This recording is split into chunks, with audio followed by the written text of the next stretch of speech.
സ്നേഹപിതാവായ ദൈവമേ, ഞങ്ങളെ തന്നെ അങ്ങേക്ക് സമർപ്പിക്കുന്നു. അപ്പസ്തോല പ്രവർത്തനങ്ങളിൽ യേശുവിൻ്റെ മരണത്തിന് ശേഷം ശിഷ്യന്മാർ വിവിധ തരത്തിലുള്ള പ്രവർത്തനങ്ങൾ തുടങ്ങുന്ന സമയത്ത് അവരുടെ ജീവിതത്തിൽ ഉണ്ടായ പ്രതിബന്ധങ്ങളും പ്രതിസന്ധികൾ ദൈവത്തിൻ്റെ പരിശുദ്ധാത്മാവിൻ്റെ സഹായത്താൽ അവയെ മറികടക്കുകയും ഒരു കൂട്ടായ്മയുടെ ഭാഗമായി പ്രവർത്തിക്കുകയും ചെയ്തു. അതിനെക്കുറിച്ച് മനസ്സിലാക്കുവാനും വായിക്കുവാനും പ്രാർത്ഥിക്കാനും പഠിക്കുവാനും ഞങ്ങളെ സഹായിക്കണമെന്ന് ദൈവമേ ഞങ്ങളങ്ങോട് യാചിക്കുന്നു. അപ്പസ്തോല പ്രവർത്തനം 4-ാമത്തെ അധ്യായത്തിൽ 30 മുതലുള്ള തിരുവാക്യങ്ങൾ നമ്മളിങ്ങനെ വായിക്കുന്നു. ശിഷ്യന്മാരുടെ പ്രാർത്ഥനയാണ്. അവിടുത്തെ പരിശുദ്ധദാസനായ യേശുവിൻ്റെ നാമത്തിൽ രോഗശാന്തിയും അടയാളങ്ങളും അത്ഭുതങ്ങളും സംഭവിക്കുന്നതിനായി അവിടുത്തെ കൈകൾ നീട്ടണമേ. ഇപ്പോൾ സുവിശേഷ പ്രഘോഷണം തുടങ്ങുന്ന സമയത്ത് യേശു അത്ഭുതങ്ങളും അടയാളങ്ങളൊക്കെ പ്രവർത്തിച്ചിരുന്നു. യേശു അത്ഭുതങ്ങളും അടയാളങ്ങളും പ്രവർത്തിച്ചതുപോലെ പോലെ തന്നെ അപ്പസ്തോലന്മാരുടെ കാലഘട്ടത്തിലും സംഭവിക്കാൻ വേണ്ടി അവർ പ്രാർത്ഥിക്കുന്നു. അപ്പസ്തോല പ്രവർത്തനം 4-ാമത്തെ അധ്യായത്തിലും 30-ാമത്തെ വാക്യം, അവിടുത്തെ പരിശുദ്ധദാസനായ യേശുവിൻ്റെ നാമത്തിൽ രോഗശാന്തിയും അടയാളങ്ങളും അത്ഭുതങ്ങളും സംഭവിക്കുന്നതിനായി അവിടുത്തെ കൈകൾ നീട്ടണമേ. അവിടുത്തെ വചനം പൂർണ്ണധൈര്യത്തോടെ പ്രസംഗിക്കുവാൻ ഈ ദാസരെ അനുഗ്രഹിക്കണമേ. പ്രാർത്ഥന കഴിഞ്ഞപ്പോൾ അവർ സമ്മേളിച്ചിരുന്ന സ്ഥലം കുലുങ്ങി എല്ലാവരും പരിശുദ്ധാത്മാവിനാൽ പൂരിതരായി ദൈവവചനം ധൈര്യപൂർവ്വം പ്രസംഗിച്ചു. നമ്മൾ പ്രാർത്ഥിക്കുന്ന സമയത്ത് പരിശുദ്ധാത്മാവിൻ്റെ ഇടപെടൽ ഉണ്ടാകുമോ എന്ന് പലരും വിമർശനം ഉന്നയിക്കാറുണ്ട്. അപ്പസ്തോലന്മാർ പ്രാർത്ഥിച്ചപ്പോൾ 120 ശിഷ്യന്മാർ യേശുവിൻ്റെ അമ്മയായ മറിയത്തോട് ചേർന്ന് പ്രാർത്ഥിക്കുന്ന സമയത്ത് ദൈവത്തിൻ്റെ പരിശുദ്ധാത്മാവ് കടന്നു വരികയും അവരൊക്കെ പരിശുദ്ധാത്മാവിനാൽ പൂരിതരായി. ഒരു തവണ മാത്രം നടന്ന സംഭവമാണെന്നാണ് ചിലരെങ്കിലും തെറ്റിദ്ധരിച്ചിരിക്കുന്നത്. നമ്മൾ കാണുന്നുണ്ട് ഇവിടെ ഇവർ പ്രാർത്ഥിക്കുന്നു, പരിശുദ്ധദാസന യേശുവിൻ്റെ നാമത്തിൽ രോഗശാന്തിയും അടയാളങ്ങളും അത്ഭുതങ്ങളും സംഭവിക്കാനായി അവിടുത്തെ കൈകൾ നീട്ടണമേ. അവിടുത്തെ വചനം പൂർണ്ണധൈര്യത്തോടെ പ്രസംഗിക്കുവാൻ ഈ ദാസരെ അനുഗ്രഹിക്കണമേ. പ്രാർത്ഥന കഴിഞ്ഞപ്പോൾ അവർ സമ്മേളിച്ചിരുന്ന സ്ഥലവും കുലുങ്ങി അവരെല്ലാവരും പരിശുദ്ധാത്മാവിനാൽ പൂരിതരായി ദൈവവചനം ധൈര്യപൂർവ്വം പ്രസംഗിച്ചു. അപ്പോൾ ദൈവവചനം പ്രസംഗിക്കാനുള്ള ധൈര്യം കിട്ടുന്നത് ദൈവത്തിൻ്റെ പരിശുദ്ധാത്മാവ് കടന്നു വരുന്നതാണ്. അത്ഭുതങ്ങൾ അടയാളങ്ങൾ സംഭവിക്കാൻ വേണ്ടി പ്രാർത്ഥിക്കുന്നു. ഇത് കഴിഞ്ഞിട്ട് നമ്മൾ കാണുന്നു, ഈ പ്രാർത്ഥനകളിലൊക്കെ ചെയ്തിരുന്ന ആളുകളെല്ലാവരും ഒരു കൂട്ടായ്മയായി മാറുന്നു, അവരൊന്നിച്ച് താമസിക്കുന്നു. 32, വിശ്വാസികളുടെ സമൂഹം ഒരു ഹൃദയവും ഒരാത്മാവും ആയിരുന്നു, ആരും തങ്ങളുടെ വസ്തുക്കൾ സ്വന്തമെന്ന് അവകാശപ്പെട്ടില്ല. എന്ന് പറഞ്ഞു കഴിഞ്ഞാൽ ഈ സ്വകാര്യ സ്വത്ത്, സ്വന്തം സ്ഥലം, സ്വന്തം വീട് എന്നൊക്കെയുള്ള കാഴ്ചപ്പാടിൽ മാറി പൊതുവായിട്ടുള്ള ഒരു കൂട്ടായ്മയിലേക്ക് അവർ താമസം മാറ്റുന്നു, അല്ലെങ്കിൽ അവരുടെ ജീവിതശൈലി മാറുന്നു. എല്ലാം പൊതു സ്വത്തായിരുന്നു. എന്ന് പറഞ്ഞാൽ ഇന്നത്തെ അല്ല, പണ്ടത്തെ റഷ്യയിലൊക്കെ ഉണ്ടായിരുന്ന കമ്മ്യൂണിസ്റ്റ് പാർട്ടിക്കാരൊക്കെ പറഞ്ഞിരുന്ന എല്ലാം പൊതു സ്വത്തായിരുന്നു. ഇതിൻ്റെ അടിസ്ഥാനപരമായ ആശയം ഇപ്പോൾ നമ്മൾ ഹെഗൽ തുടങ്ങി കാൾ മാർക്സിലൂടെ പോയി, എംഗൽസിലൂടെ പോയി കടന്നു വന്ന് ലെനിൻ, സ്റ്റാലിനിലൂടെയൊക്കെ വന്നിട്ടാണ് കമ്മ്യൂണിസം വളരെ കാലം കഴിഞ്ഞിട്ടാണ് വ്യാപകമാവുന്നത്. ഇതിനൊക്കെ മുമ്പ് തന്നെ ക്രിസ്തുവിൽ വിശ്വസിക്കുന്ന ആളുകൾ, വിശ്വാസികളുടെ ഒരു സമൂഹം ഒരു ഹൃദയവും ഒരാത്മാവും ആയിരുന്നു. തങ്ങളുടെ വസ്തുക്കൾ സ്വന്തമെന്ന് അവകാശപ്പെട്ടില്ല, എല്ലാം പൊതുസ്വത്തായിരുന്നു. ഇപ്പോൾ സ്വന്തമായിട്ട് സ്ഥലമൊക്കെ ഉള്ള ആളുകൾ ഇതൊന്നും സ്വന്തമാണെന്ന് അവകാശപ്പെട്ടില്ല, എല്ലാം പൊതുസ്വത്തായിരുന്നു. ഇതിൻ്റെ ഈ കാലഘട്ടത്തിലൊരു ശൈലിയാണ് കോൺഗ്രിഗേഷനുകൾ. കത്തോലിക്ക സഭയിൽ പ്രവർത്തിക്കുന്ന സിസ്റ്റേഴ്സ്, വൈദികരൊക്കെ പല കോൺഗ്രിഗേഷൻസ്, ഇപ്പോൾ വൈദികരുടെ ഇടയിൽ CMI കോൺഗ്രിഗേഷൻ, വിൻസെൻറ്റ് കോൺഗ്രിഗേഷൻ, അല്ലെങ്കിൽ പല സിസ്റ്റേഴ്സിൻ്റെ ഇടയിൽ CMCക്കാരോ FCCക്കാരോ ആയിട്ടുള്ള കോൺഗ്രിഗേഷൻ. ഇവരൊക്കെ കൂട്ടായി താമസിക്കുന്നു. ആരുടെ പേരിലും പൊതു സ്വത്തോ മറ്റു കാര്യങ്ങളോ ഒന്നുമില്ല. ജോലി ചെയ്യുന്ന ആളുകൾ ജോലി ചെയ്യുന്നു, ആ പണം പൊതുവായിട്ട് എല്ലാവരുടെയും ഉന്നമനത്തിനും ക്ഷേമത്തിനും വേണ്ടി പ്രയോഗിക്കുകയും ചെയ്യുന്നു. അന്നുമുണ്ട്, ഇന്നുമുണ്ട്. റഷ്യയിൽ ഇത് അടിച്ചേൽപ്പിക്കാൻ ബലപ്രയോഗം നടത്തിക്കൊണ്ട് അത് തകർന്നുപോയി. ഇവിടെ പറയുന്നുണ്ട്, ഒരു ഹൃദയവും ഒരാത്മാവും ഉള്ള ആളുകളായിരുന്നു, പരസ്പരം സ്നേഹിക്കുകയായിരുന്നു. അപ്പോൾ സ്വന്തം ഇഷ്ടത്താലാണ് ഇങ്ങനെ ചെയ്തത്. ആരും തങ്ങളുടെ വസ്തുക്കൾ സ്വന്തമെന്ന് അവകാശപ്പെട്ട എല്ലാം പൊതുസ്വത്തായിരുന്നു. അപ്പോസ്തലന്മാർ കർത്താവായ യേശുവിൻ്റെ പുനരുത്ഥാനത്തിന് വലിയ ശക്തിയും സാക്ഷ്യവും നൽകി. അപ്പോൾ ഇവർക്ക് ഇങ്ങനെ പൊതുസ്വത്തായിട്ട് കരുതാൻ കഴിഞ്ഞതിൻ്റെ കാരണം അപ്പോസ്തലന്മാർ യേശുവിൻ്റെ പുനരുത്ഥാനത്തിന് വലിയ ശക്തിയോടെ സാക്ഷ്യം നൽകി. യേശു കന്യകയിൽ നിന്ന് ജനിച്ചു, പിലാത്തോസിൻ്റെ കാലത്ത് കുരിശിൽ തറയ്ക്കപ്പെട്ടു, മരിച്ചു, കല്ലറയിൽ അടക്കപ്പെട്ടു. എന്നാൽ മരണത്തെ തോൽപ്പിച്ച് യേശു ഉത്ഥാനം ചെയ്തു എന്ന പുനരുത്ഥാന സത്യത്തിനെ അവർ സാക്ഷി നൽകി. അവരെല്ലാവരുടെ മേൽ കൃപാവരം സമൃദ്ധമായി ഉണ്ടായിരുന്നു. കൃപകളും വരങ്ങളും അപ്പോസ്തലന്മാർക്കും അവരോടൊപ്പം ഉണ്ടായിരുന്ന എല്ലാവർക്കും ഉണ്ടായിരുന്നു. അവരുടെ ഇടയിൽ ദാരിദ്ര്യം അനുഭവിക്കുന്നവർ ആരും ഉണ്ടായിരുന്നില്ല. അപ്പോൾ കൃപാവരങ്ങൾ ഉണ്ടായിരുന്നു എന്ന് പറയുന്നു. എന്നിട്ട് പറയുന്നത് തന്നെ അവരുടെ ഇടയിൽ ദാരിദ്ര്യം അനുഭവിക്കുന്നവർ ആരും ഉണ്ടായിരുന്നില്ല. കാരണം പറമ്പും വീടും സ്വന്തമായിട്ടുണ്ടായിരുന്നില്ല. അവയത്രയും വിറ്റ് കിട്ടിയ തുക അപ്പോസ്തലന്മാരെ കാൽക്കൽ അർപ്പിച്ചു. ഇപ്പോൾ സ്വന്തമായിട്ട് ആരും സ്വന്തവും പറമ്പും ഒന്നും വെച്ചില്ല. കൂട്ടായിട്ട് താമസിക്കുന്നു. അതുകൊണ്ട് പൊതുവായിട്ട് സ്ഥലത്ത് താമസിക്കുന്ന ആളുകൾ അവരുടെ വ്യക്തിപരമായിട്ടുണ്ടായിരുന്ന പറമ്പും വീടുമൊക്കെ വിറ്റ് ആ കാശ് അപ്പോസ്തലന്മാരെ ഏൽപ്പിച്ചു. അത് ഓരോരുത്തർക്കും ആവശ്യമനുസരിച്ച് വിതരണം ചെയ്യപ്പെട്ടു. അപ്പോൾ കൂട്ടായ്മയിൽ താമസിക്കുകയാണ്. ഏകദേശം 3000-ഓളം ആളുകൾ അന്ന് ഒരു കൂട്ടായ്മയായിട്ട് താമസിക്കുകയാണ്. അപ്പോൾ പറമ്പും സ്വത്തൊക്കെ ഉള്ള സ്ഥലത്ത് അവർ താമസിക്കുന്നത് അനാവശ്യമായിട്ടുണ്ടായിരുന്ന അവരെ ശ്രദ്ധ പിടിച്ചു വരുന്ന തരത്തിലുള്ള സാധനങ്ങളൊക്കെ വിറ്റ് പണമാക്കി ആ പണം അപ്പോസ്തലന്മാരെ ഏൽപ്പിച്ചു. ഇപ്പോഴത്തെ ഒരു പ്രശ്നം എന്ന് വെച്ച് കഴിഞ്ഞാൽ ഒരു ദൈവവേല ചെയ്യുവാൻ ദൈവ ശുശ്രൂഷ ചെയ്യാൻ കടന്നു വന്ന ആളുകൾ പലപ്പോഴും പലവിധ തൊഴിലുകളിൽ ഏർപ്പെടുകയും കുറേ കഴിയുമ്പോൾ ആത്മീയ ശുശ്രൂഷ എന്ന ലക്ഷ്യം തന്നെ തെറ്റിക്കൊണ്ട് പോവുകയാണ്. വിദ്യാഭ്യാസ സ്ഥാപനങ്ങൾ സർക്കാർ ചെയ്യാത്ത കാലങ്ങളിൽ വിദ്യാഭ്യാസ സ്ഥാപനങ്ങൾ ആവശ്യമായിരുന്നു. ഇന്ന് പഠിക്കാൻ കുട്ടികളില്ലാതെ സ്കൂളുകൾ അടച്ചുപൂട്ടുന്നു.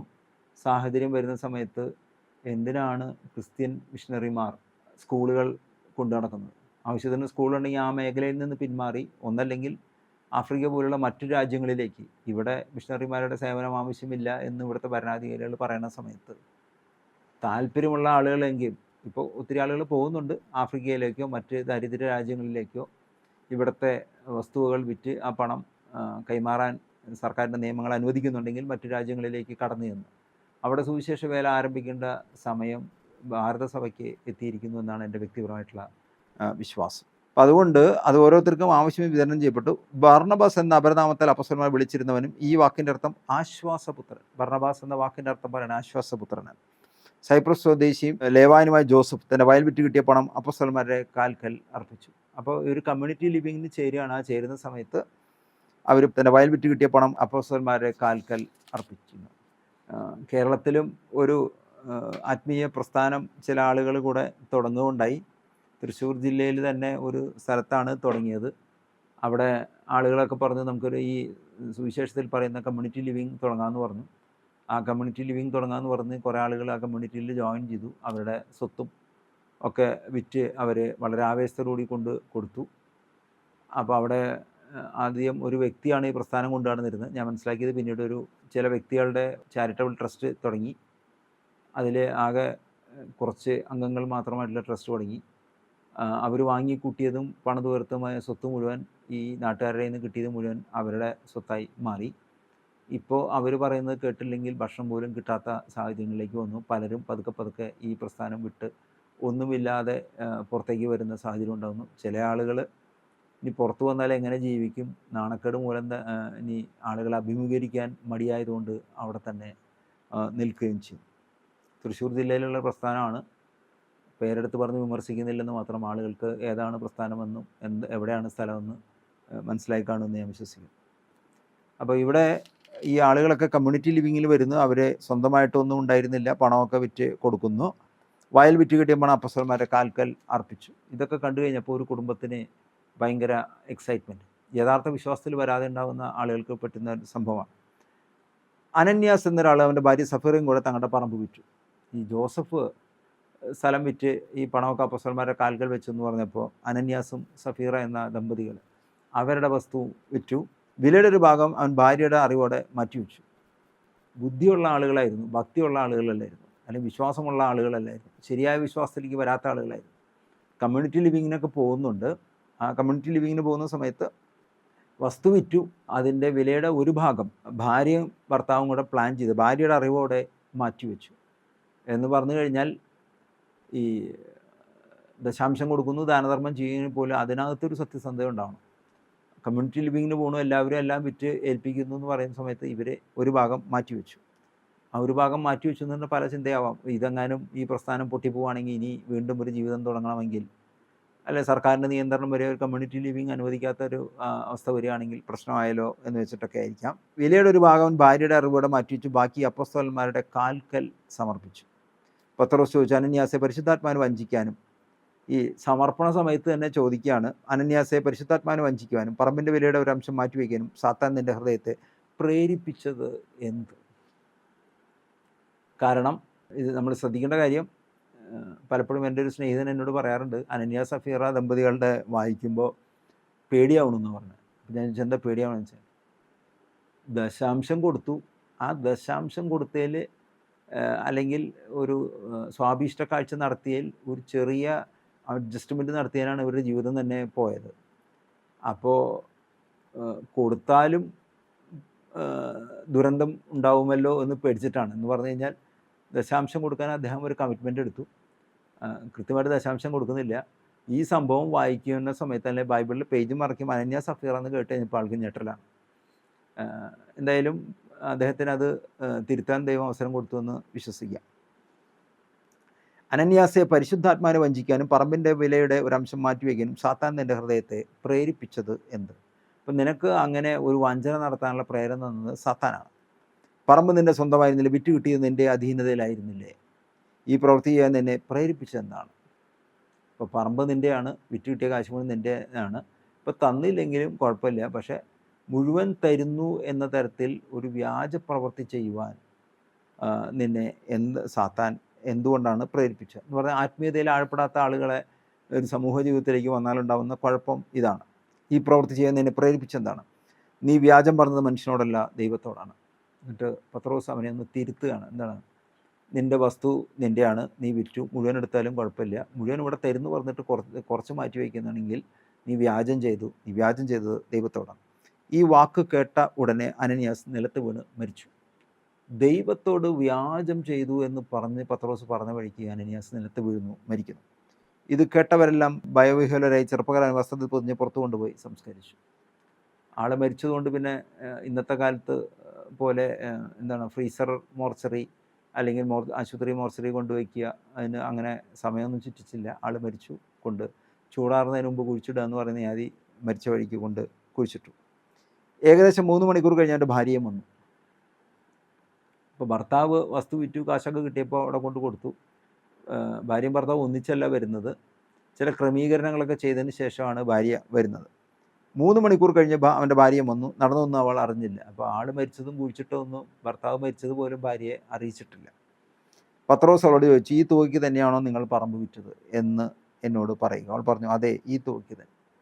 അപ്പോൾ പത്രോസിൻ്റെ കയ്യിൽ ഏൽപ്പിച്ച അനന്യാസ് ഏൽപ്പിച്ച സംഖ്യ ഭാര്യയോട് ചോദിച്ചിട്ട് പറഞ്ഞു, ഈ സംഖ്യയ്ക്ക് തന്നെയാണോ വിറ്റത്? അപ്പോൾ അവൾ ഉറപ്പിച്ച് പറഞ്ഞു, അതെ, ഈ സംഖ്യയ്ക്ക് തന്നെ. അപ്പോൾ പത്രോസ് പറഞ്ഞു, കർത്താവിൻ്റെ ആത്മാവിന് പരീക്ഷിക്കാൻ നിങ്ങൾ ഒത്തുചേർന്നത് എന്ത്? ദൈവത്തിൻ്റെ പരിശുദ്ധാത്മാവിനെ വഞ്ചിക്കുവാൻ നിങ്ങൾ ഒത്തുചേർന്നത് എന്തിനാ എന്ന് ചോദിച്ചു. ഇതാ നിൻ്റെ ഭർത്താവിനെ സംസ്കരിച്ചിട്ട് കാലച്ച വാതിലിന് പുറത്ത് കേൾക്കാം, അവർ നിന്നെയും കൊണ്ടുപോകും. എന്നിട്ട് പറഞ്ഞത് എന്താണ്? അവർ നിന്നെ കൊണ്ടുപോകുന്ന പറഞ്ഞാൽ നീയും മരിക്കും എന്ന് തന്നെയാണ് പത്രോസ് പറയുന്നത്. എന്തിനാണ്? പറമ്പ് വിറ്റു, അതിൻ്റെ ഒരു ഭാഗം മാറ്റി വഞ്ചിച്ചതിന്. ഒരു കോൺഗ്രിഗേഷൻ ലൈഫിലേക്ക് ഒക്കെ പോയി കമ്മ്യൂണിറ്റി ലിവിങ്ങിലേക്ക് കടന്നു ചെന്ന അച്ഛന്മാരുടെ സിസ്റ്റേഴ്സിൻ്റെയൊക്കെ കമ്മ്യൂണിറ്റിയിൽ പോകുന്ന ആളുകൾ, ചില ആളുകളൊക്കെ വിട്ടുപോകുന്നിട്ട് ചില വിമർശനങ്ങളൊക്കെ പറയുന്ന ആളുകളുണ്ട്. മിക്കവരും കോൺവെൻറ്റിൽ ചേർന്ന് പഠിച്ച് സ്കൂളിലെ ടീച്ചറായി അല്ലെങ്കിൽ കോളേജിലെ പ്രൊഫസറായി ഇല്ലെങ്കിൽ ഡോക്ടറായി ഒക്കെ കുറേ നാൾ നടന്ന് കോൺഗ്രിഗേഷൻ്റെ എല്ലാ ആനുകൂല്യങ്ങളും പറ്റി വന്ന ആൾ കുറേ നാൾ കഴിയുമ്പോൾ ഇവർ ഒക്കെ പ്രശ്നങ്ങളുണ്ടാക്കും. ആ പ്രശ്നമുണ്ടാക്കി കമ്മ്യൂണിറ്റിയിൽ നിന്ന് വിട്ടുപോരുകയും ചെയ്യും. ആ സമയത്ത് ഞങ്ങൾ അധ്വാനിച്ചു, ഞങ്ങളുടെ കാശ് മുഴുവൻ അവിടെ കൊടുത്തു. ഈ അടുത്ത കാലത്ത് ഉണ്ടായ വിവാദം സൃഷ്ടിച്ച 2-3 സിസ്റ്റേഴ്സിൻ്റെയൊക്കെ ഇൻ്റർവ്യൂ ഒക്കെ പല മാധ്യമങ്ങളിൽ വന്ന സമയത്ത് സാമ്പത്തിക മേഖലയുമായി ബന്ധപ്പെട്ടുകൊണ്ടുള്ള ആരോപണങ്ങളാണ്. മാത്രമല്ല, കോൺവെൻറ്റ് വിട്ട് കുഴപ്പമുണ്ടാക്കാതിരിക്കാൻ അവസാനം പലർക്കും പണം കൊടുത്ത് സെറ്റിൽമെൻറ്റ് ഉണ്ടാക്കുകയാണ് ചെയ്തത്. വൈദികരുടെ കാര്യത്തിലും വിശ്വസഭയിലൊരു വൈദികൻ സമരം എന്ന് പറഞ്ഞുകൊണ്ട് പ്രൊവിൻഷ്യൽ ഹൗസിൻ്റെ മുമ്പിൽ കുത്തിയിരിക്കുന്നു. സിസ്റ്റേഴ്സ് ക്രിമിനൽ കേസ് ഫയൽ ചെയ്യുന്നു. ചില കേസുകൾ ഇപ്പോഴും നടക്കുന്നു. ചിലത് സെറ്റിൽമെൻറ്റ് ഉണ്ടാക്കുന്നു. ചിലർ ഇറങ്ങിപ്പോകാതെ കോൺവെൻറ്റ് ലൈഫുമായി സഹകരിക്കാതെ കോൺവെൻറ്റിൻ്റെ ഉള്ളിൽ തന്നെ താമസിച്ച് കുഴപ്പമുണ്ടാക്കുന്നു. എല്ലാം കാണും. ഇവരൊക്കെ ഈ അനന്യാസിൻ്റെയും സഫീറയുടെയും ഈ സംഭവങ്ങളൊന്ന് വായിച്ച് ധ്യാനിക്കുന്നത് ഇവരുടെ ജീവിതത്തിലെ തെറ്റുകൾ തിരുത്താനായിട്ട് സഹായകരമാകും എന്നാണ് എൻ്റെ പ്രതീക്ഷ. കർത്താവിൻ്റെ ആത്മാവിനെ പരീക്ഷയിൽ നിങ്ങൾ ഒത്തുചേർന്ന് എന്ത്? ഇതാ നിൻ്റെ ഭർത്താവിനെ സംസ്കരിച്ചവരുടെ കാലൊച്ച വാതിലിന് പുറത്ത് കേൾക്കാം, അവർ നിന്നെയും കൊണ്ടുപോകും. തൽക്ഷണം അവൾ അവൻ്റെ കാൽക്കൽ മരിച്ചു വീണു. ഭർത്താവ് മരിച്ചു വീണു, ഭാര്യയും മരിച്ചു വീണു. ചെറുപ്പക്കാർ അകത്ത് പ്രവേശിച്ചപ്പോൾ അവൾ മരിച്ചു കിടക്കുന്ന കണ്ടു. അവർ അവളെ എടുത്തുകൊണ്ട് ഭർത്താവിന് സമീപം സംസ്കരിച്ചു. ഭർത്താവിൻ്റെ അടുത്ത് തന്നെ ഭാര്യയെ സമീപിച്ചു. സഭ മുഴുവനിലും ഇത് കേട്ട വലിയ ഭയമുണ്ടായി. അപ്പോൾ അതുകൊണ്ട് സഭയിലുണ്ടായിരുന്ന ആളുകൾ സാമ്പത്തിക മേഖലയിൽ വിശ്വസ്തത പാലിക്കുക എന്നുള്ള ഒരു ഉപദേശമാണ് ഈ തിരുവചന ഭാഗങ്ങൾ നമ്മളെ നൽകുന്നത്. പലപ്പോഴും നമ്മൾ ധ്യാനമന്ദിരങ്ങളിലൊക്കെ പോകുന്ന സമയത്ത് ദാനധർമ്മം ചെയ്യുന്നതിനെക്കുറിച്ച് അല്ലെങ്കിൽ ദശാംശം കൊടുക്കുന്നതിനെക്കുറിച്ചൊക്കെ അവിടെ പഠിപ്പിക്കാറുണ്ട്. ഈ പഠിപ്പിക്കുന്ന സമയത്ത് നമ്മൾ സുവിശേഷത്തിലൂടെ കണ്ടെടുക്കുന്ന സമയത്ത് പോകുന്ന സമയത്ത് നമ്മൾ മനസ്സിലാക്കുന്നതെന്ന് വെച്ചാൽ ദശാംശം കൊടുക്കുക എന്ന് മാത്രമല്ല ബൈബിൾ നൽകുന്ന ഒരു ഉപദേശം. ബൈബിൾ നൽകുന്ന ഒന്നാമത്തെ ഉപദേശം എന്ന് വേണമെങ്കിൽ വിളിക്കാം ദശാംശം കൊടുക്കുക എന്ന്, അല്ലെങ്കിൽ വരുമാനത്തിൻ്റെ 10% കൊടുക്കുക എന്ന ഉപദേശം. രണ്ടാമത്തെ ഉപദേശം ആദ്യഫല സമർപ്പണം. ഈ കാലഘട്ടങ്ങളിൽ കൃഷിയും മറ്റു കാര്യങ്ങളൊന്നും ഇല്ലാത്തതുകൊണ്ട് ആദ്യഫല സമർപ്പണം എന്ന് പറഞ്ഞു കഴിഞ്ഞാൽ ആദ്യത്തെ മാസത്തെ ശമ്പളമോ അല്ലെങ്കിൽ ആദ്യത്തെ ദിവസത്തെ ശമ്പളവുമാണ് ആദ്യഫല സമർപ്പണം. മൂന്നാമത്തെ ഒരു നിർദ്ദേശമാണ് സ്വാഭീഷ്ട കാഴ്ചകൾ കൊടുക്കുക എന്നുള്ളത്. ജെറുസലേം ദേവാലയം പണിയുന്ന സമയത്ത് ആളുകൾ അവർക്ക് കഴിവിൻ്റെ പരമാവധി കൊടുക്കുന്നു. നമ്മുടെ നാട്ടിലും ദേവാലയങ്ങളൊക്കെ നിർമ്മിക്കുന്ന സമയത്ത് ആരെങ്കിലും ദശാംശമൊന്നും നോക്കിയിട്ടൊന്നുമില്ല, അവർക്ക് കഴിയുന്നതിൻ്റെ സാമ്പത്തിക സുസ്ഥിതി അനുസരിച്ച് പരമാവധി ചെയ്യുന്നു. അത് അവരുടെ സന്തോഷത്താൽ കൊടുക്കുന്നതാണ്, സ്വാഭീഷ്ട കാഴ്ചകൾ കൊടുക്കുന്നു. നാലാമതൊരു ഉപദേശം തരുന്നു, ദാനധർമ്മങ്ങൾ ചെയ്യുന്നു. ദാനധർമ്മം ചെയ്യുക എന്ന് പറഞ്ഞു കഴിഞ്ഞാൽ അതിനൊരു പരിമിതികളും ഉപദേശങ്ങളും പറയുന്നു. നിങ്ങൾ ദാനധർമ്മം ചെയ്യുന്ന സമയത്ത് വിധവകൾ, അനാഥർ, പരദേശികൾ, വികലാംഗർ, ഇങ്ങനെ ശാരീരികമായ അയോഗ്യത ഉള്ള ആളുകൾ, ദരിദ്രർ, നിങ്ങളുടെ തന്നെ കുടുംബത്തിൽ ദാരിദ്ര്യം അനുഭവിക്കുന്ന ആളുകൾ, ഇവർക്കൊക്കെ കൊടുക്കുന്നതിന് പറയുന്ന പേരാണ് ദാനധർമ്മം എന്ന് പറയുന്നത്. അപ്പോൾ നാലാമത്തെ ഉപദേശമാണ് ദാനധർമ്മം കൊടുക്കുക എന്നാണ്. അഞ്ചാമത്തെ ഒരു ഉപദേശമാണ് തീർത്ഥാടനങ്ങൾ നടത്താൻ വേണ്ടി നിങ്ങളുടെ വരുമാനത്തിൻ്റെ ഒരു വിഹിതം മാറ്റിവെക്കുക. ഇതൊക്കെ യഹൂദന്മാർ ജെറുസലേം ദേവാലയത്തിൽ ഏറ്റവും ചുരുങ്ങിയത് ഒരു പ്രാവശ്യം അല്ലെങ്കിൽ 3 പ്രാവശ്യമെങ്കിലും ഒരു വർഷത്തിൽ പോയി അവിടെ നേർച്ച കാഴ്ചകൾ സമർപ്പിച്ച് പ്രാർത്ഥിക്കുമായിരുന്നു. നമ്മുടെ നാട്ടിലും ആളുകൾ തീർത്ഥാടനങ്ങൾക്കായിട്ട് ഇപ്പോൾ വേളാങ്കണ്ണി പോകുന്നു, അല്ലെങ്കിൽ വേറെ ദേവസായം പിള്ളേരുടെ അവിടെ പോകുന്നു, അല്ലെങ്കിൽ മറ്റേതെങ്കിലും തീർത്ഥാടന കേന്ദ്രങ്ങളിലേക്ക് പോകുന്ന പോലെ തന്നെ പോകുന്നതിന് വേണ്ടി വരുമാനത്തിൻ്റെ ഒരു വിഹിതം മാറ്റിവെക്കാനാണ് പറയുന്നത്. ഇത് ടൂറ് പോകുന്ന കാര്യമല്ല പറയുന്നത്. പിൽഗ്രിമേജും ടൂറിസവും രണ്ടും രണ്ടാണ്. പിൽഗ്രിമേജ് എന്ന് പറയുന്നതാണ് ദൈവികമായ സ്ഥലങ്ങളിലേക്ക് തീർത്ഥാടനം. സഭ ചില ദേവാലയങ്ങളെ ഷ്രൈൻ എന്ന ബോർഡ് കൊടുത്തിട്ടുണ്ട്. ഷ്രൈൻ എന്ന് പറഞ്ഞു കഴിഞ്ഞാൽ ഇങ്ങനെയാണ് സഭ പഠിപ്പിക്കുന്നത്: special place for special blessing. പ്രത്യേകമായ അനുഗ്രഹം നൽകുന്നതിന് വേണ്ടി പ്രത്യേകമായ സ്ഥലം. ആ സ്ഥലത്ത് പോയി പ്രാർത്ഥിക്കുമ്പോൾ ചില പ്രത്യേകമായിട്ട് ചില അനുഗ്രഹങ്ങൾ കിട്ടുന്നു. ഇപ്പോൾ വല്ലാർപാടത്ത് പോയിട്ട് ചിലർ പ്രാർത്ഥിക്കുന്നു, കുറുവിലങ്ങാട് പോയിട്ട് ചിലർ പ്രാർത്ഥിക്കുന്നു, അല്ലെങ്കിൽ ചെട്ടിക്കാട് പോയിട്ട് ചിലർ പ്രാർത്ഥിക്കുന്നു, പാവർട്ടിയിൽ, തൃശ്ശൂർ ജില്ലയിലെ ചില സ്ഥലങ്ങളിൽ പാവർട്ടിയിൽ പോയിട്ട് പ്രാർത്ഥിക്കുന്നു, അല്ലെങ്കിൽ ഇപ്പോൾ വിളക്കന്നൂർ പോയിട്ട് പ്രാർത്ഥിക്കുന്നു. ചില പ്രത്യേക സ്ഥലങ്ങളിൽ പ്രത്യേക അനുഗ്രഹം കൊടുക്കാൻ വേണ്ടി പ്രാർത്ഥിക്കുന്നു, അല്ലെങ്കിൽ ചില ധ്യാനമന്ദിരങ്ങളിൽ പോയി പ്രാർത്ഥിക്കുന്നു, ഇപ്പോൾ കൃപാസനത്തിൽ പോയി പ്രാർത്ഥിക്കുന്നു, അനുഗ്രഹം പ്രാർത്ഥിക്കുന്നു. അപ്പോൾ ഇങ്ങനെയുള്ള യാത്രകൾക്ക് വേണ്ടിയിട്ട് എന്ന് പറഞ്ഞു കഴിഞ്ഞാൽ നമ്മുടെ വരുമാനത്തെ ഒരു കമ്മ്യൂണിറ്റി ലിവിങ്ങിന് പോകാത്ത ആളുകൾക്കുള്ള ഉപദേശമാണ്. കമ്മ്യൂണിറ്റി ലിവിങ്ങിന് പോകുന്ന ആളുകൾ സമ്പൂർണ്ണ സമർപ്പണമാണ്. അവരുടെ വ്യക്തിപരമായ ചികിത്സയോ മറ്റാവശ്യങ്ങളുണ്ടെങ്കിൽ കമ്മ്യൂണിറ്റി തന്നെ വഹിക്കുന്നു. വല്ല പേഴ്സണൽ ടോയ്ലറ്ററീസിനൊക്കെ വേണ്ടിയിട്ട് ചെറിയൊരു സംഖ്യ പെറ്റി ക്യാഷ് എന്ന് പറഞ്ഞിട്ട് കൊടുക്കുന്നു. അത് കമ്മ്യൂണിറ്റി ലിവിങ്ങിന് അത് വിട്ട് കളഞ്ഞത്. പൊതുവായിട്ടുള്ള ആളുകളുടെ കാര്യമാണ് പറയുന്നത്. ഈ 5 ഉപദേശങ്ങൾ നിങ്ങളുടെ മനസ്സിലുണ്ടാകും. ഒന്ന്, ദശാംശം കൊടുക്കുക. ആ ദശാംശം കൊടുക്കുമ്പോൾ ഇനി അടുത്ത ചോദ്യം വരുന്നുണ്ട്, ഈ ദശാംശം ആർക്ക് കൊടുക്കുമെന്ന്. ഒന്ന്, ദേവാലയങ്ങളിൽ, നിങ്ങളുടെ മാതൃദേവാലയങ്ങളിൽ കൊടുക്കുക. 2, നിങ്ങളെ ആത്മീയമായി വഴി നടത്തുന്ന സഭ അംഗീകരിച്ച ആളുകളുടെ ഉപദേശം സ്വീകരിക്കുക.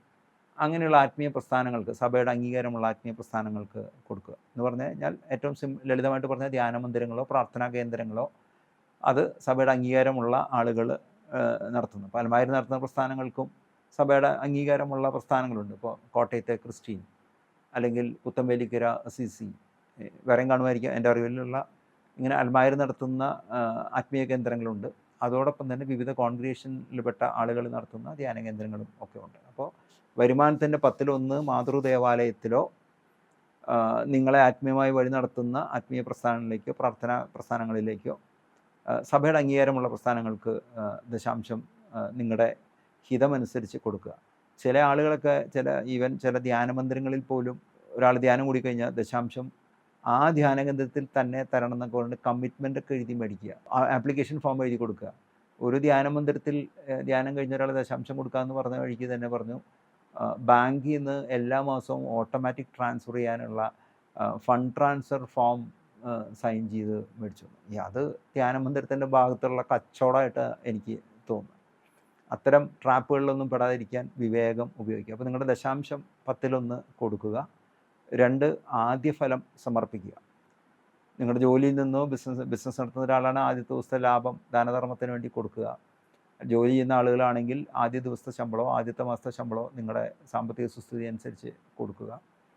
ഇതാണ് ആദ്യ ഫല സമർപ്പണം. 3ാമത്തെ കാഴ്ചപ്പാടാണ് ദാനധർമ്മം ചെയ്യുക എന്ന്.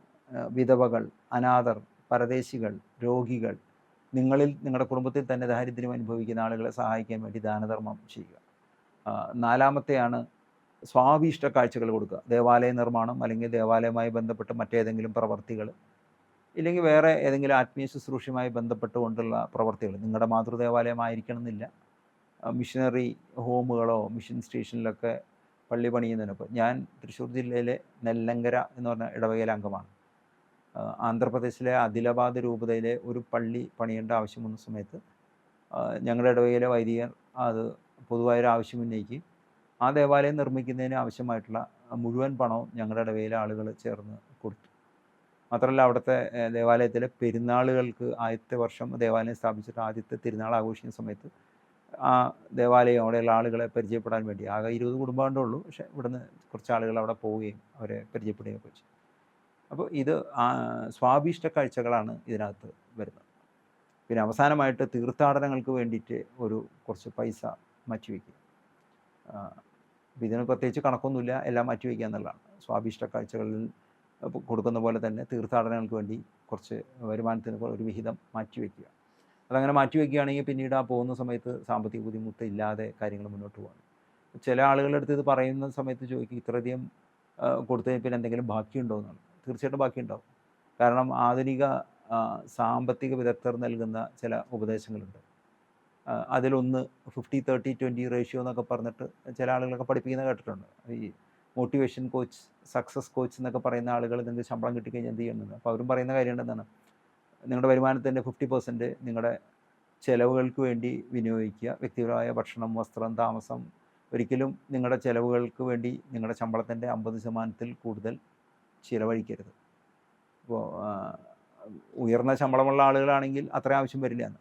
ഇപ്പോൾ വിദേശത്തൊക്കെ ജോലി ചെയ്യുന്ന ആളുകൾ 5 ലക്ഷം രൂപ ഉള്ള ശമ്പളം കിട്ടുന്ന ഒരാളാണെങ്കിൽ അവരുടെ വ്യക്തിപരമായ ചിലവിന് ഒരിക്കലും 2.5 ലക്ഷം രൂപയുടെ ആവശ്യം വരുന്നില്ല. അപ്പോൾ അതുകൊണ്ട് നിങ്ങളുടെ വരുമാനത്തിൻ്റെ, ഇതൊരു ജനറൽ ഉപദേശമാണ്, നിങ്ങളുടെ വരുമാനത്തിൻ്റെ 50% കൂടുതൽ ഒരിക്കലും ഭക്ഷണം, വസ്ത്രം, താമസം, യാത്ര, ഇത് അങ്ങനെയുള്ള ആവശ്യങ്ങൾക്ക് വേണ്ടി ചിലവഴിക്കാതിരിക്കുക. 30% ഭാവിക്ക് വേണ്ടി സമ്പാദ്യമാക്കി മാറ്റുക. സേവിങ് സ്കീമിലേക്ക് പോവുക. അത് സ്റ്റോക്കിലോ ഷെയറിലോ പ്രോപ്പർട്ടിയിലോ ജ്വല്ലറിയിലോ എന്തിലാണോ നിങ്ങൾക്ക് അതുമായി ബന്ധപ്പെട്ട, അല്ലെങ്കിൽ സിസ്റ്റമാറ്റിക് ഇൻവെസ്റ്റ്മെൻറ്റ് പ്ലാൻ എന്നൊക്കെ പറഞ്ഞിട്ട് ദിവസം 100 പരിപാടികൾ വരുന്നത്. അപ്പോൾ ഒരു 30% ഫ്യൂച്ചർ ഇൻവെസ്റ്റ്മെൻറ്റിന് വേണ്ടി മാറ്റിവെക്കുക. 50% നിങ്ങളുടെ പേഴ്സണൽ എക്സ്പെൻസിന് വേണ്ടി മാറ്റിവെക്കുക. പിന്നെ വരുന്ന 20% ചാരിറ്റിക്ക് വേണ്ടി മാറ്റിവെക്കുക. ആ ചാരിറ്റിക്ക് വേണ്ടി മാറ്റിവെക്കുക എന്ന് പറഞ്ഞാൽ 20% എന്ന് പറഞ്ഞു കഴിഞ്ഞാൽ, ഇപ്പോൾ ചെറിയ വരുമാനം കിട്ടുന്നവർക്ക് ഇത് കേൾക്കുമ്പോൾ ഒരു ചെറിയ പ്രയാസം ഉണ്ടാവും. വലിയ വരുമാനമുള്ള ആളുകൾക്കും അത് പ്രയാസകരവും. അല്ലാത്ത ആളുകൾക്ക് പ്രയാസമൊന്നും ഉണ്ടാവില്ല. 20% ഇപ്പോൾ ഒരു സാധാരണഗതിയിൽ ഒരാളെ സംബന്ധിച്ച് ഒരു കേരളത്തിൽ ഒരു ശരാശരി സ്ഥാപനങ്ങളിൽ ജോലി ചെയ്യുന്ന ആളുകൾക്ക് 30,000 രൂപ ശമ്പളം ഉണ്ടെങ്കിൽ 20% എന്ന് പറഞ്ഞു കഴിഞ്ഞാൽ 15,000 രൂപ കൊണ്ട് അവരുടെ കുടുംബത്തിൻ്റെ ചിലവുകൾ നിയന്ത്രിച്ച് നിർത്തുന്നു. 9,000 രൂപ കൊണ്ട് അവരുടെ ഒരു സേവിങ് പ്ലാനിലേക്ക് കടന്നു പോകുന്നു. 6,000 രൂപ ചാരിറ്റിക്ക് വേണ്ടി, അല്ലെങ്കിൽ ദാനധർമ്മം ചെയ്യുന്നതിനും ദശാംശം ചെയ്യുന്നതിനും സ്വാഭീഷ്ട കാഴ്ചകൾക്ക് വേണ്ടി മാറ്റിവെക്കുന്നു.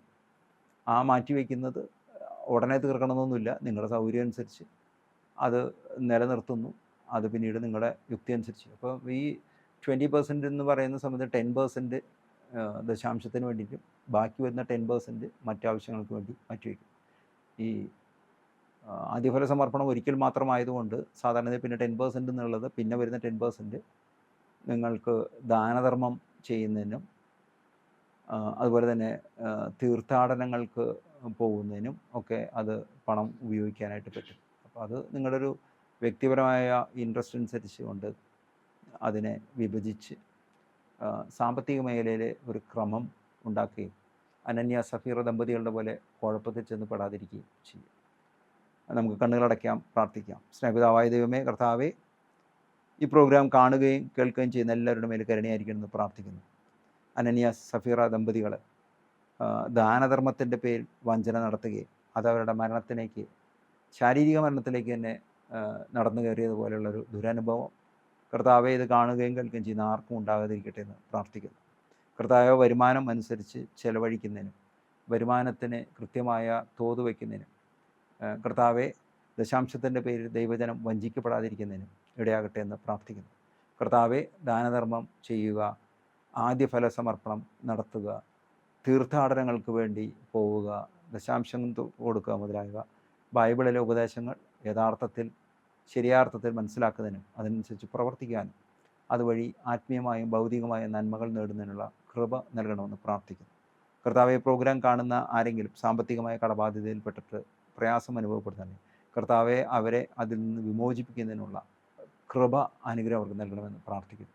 കൃത്യമായ ആസൂത്രണങ്ങൾ കടന്നുപോയി കർത്താവെ കടബാധ്യതയിൽ നിന്ന് പുറത്തു വരുവാനും അതുവഴി ദൈവിക ജീവനിൽ പങ്കാളിയാവാനും ഇടവരുത്തണമെന്ന് പ്രാർത്ഥിക്കുന്നു. ഈ പ്രാർത്ഥനകളെല്ലാം പരിശുദ്ധാത്മാവിലൂടെ യേശു ക്രിസ്തു വഴി പിതാവായ ദൈവത്തിലേക്ക് ഞങ്ങൾ സമർപ്പിക്കുന്നു. ആമേൻ.